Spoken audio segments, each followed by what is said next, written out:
systems. And I'm asking you, for your good and for your nation's security, to take no unnecessary trips, to use carpools or public transportation whenever you can, to park your car 1 extra day per week, to obey the speed limit, and to set your thermostats to save fuel. Every act of energy conservation like this is more than just common sense. I tell you, it is an act of patriotism. Our nation must be fair to the poorest among us. So we will increase aid to needy Americans to cope with rising energy prices. We often think of conservation only in terms of sacrifice. In fact, it is a most painless and immediate way of rebuilding our nation's strength. Every gallon of oil each one of us saves is a new form of production. It gives us more freedom, more confidence, that much more control over our own lives. So the solution of our energy crisis can also help us to conquer the crisis of the spirit in our country. It can rekindle our sense of unity, our confidence in the future, and give our nation and all of us individually a new sense of purpose. You know we can do it. We have the natural resources. We have more oil in our shale alone than several Saudi Arabias. We have more coal than any nation on earth. We have the world's highest level of technology. We have the most skilled workforce with innovative genius. And I firmly believe that we have the national will to win this war.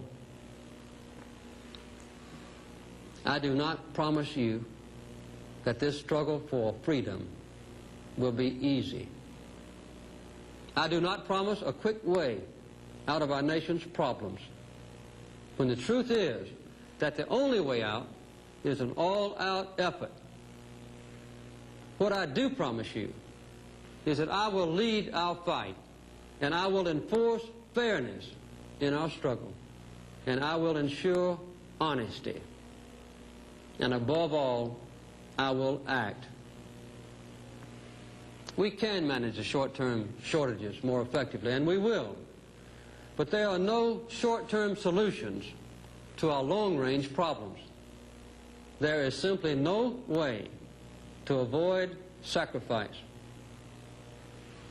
12 hours from now, I will speak again in Kansas City to expand and to explain further our energy program. Just as a search for solutions to our energy shortages has now led us to a new awareness of our nation's deeper problems, so our willingness to work for those solutions in energy can strengthen us to attack those deeper problems. I will continue to travel this country to hear the people of America. You can help me to develop a national agenda for the 1980s. I will listen, and I will act. We will act together.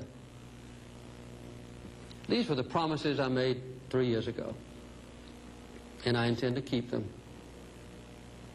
Little by little, we can and we must rebuild our confidence. We can spend until we empty our treasuries, and we may summon all the wonders of science, but we can succeed only if we tap our greatest resources: America's people, America's values, and America's confidence. I have seen the strength of America in the inexhaustible resources of our people. In the days to come, let us renew that strength in the struggle for an energy-secure nation. In closing, let me say this. I will do my best, but I will not do it alone. Let your voice be heard. Whenever you have a chance, say something good about our country. With God's help and for the sake of our nation, it is time for us to join hands in America. Let us commit ourselves together to a rebirth of the American spirit, working together with our common faith. We cannot fail. Thank you and good night.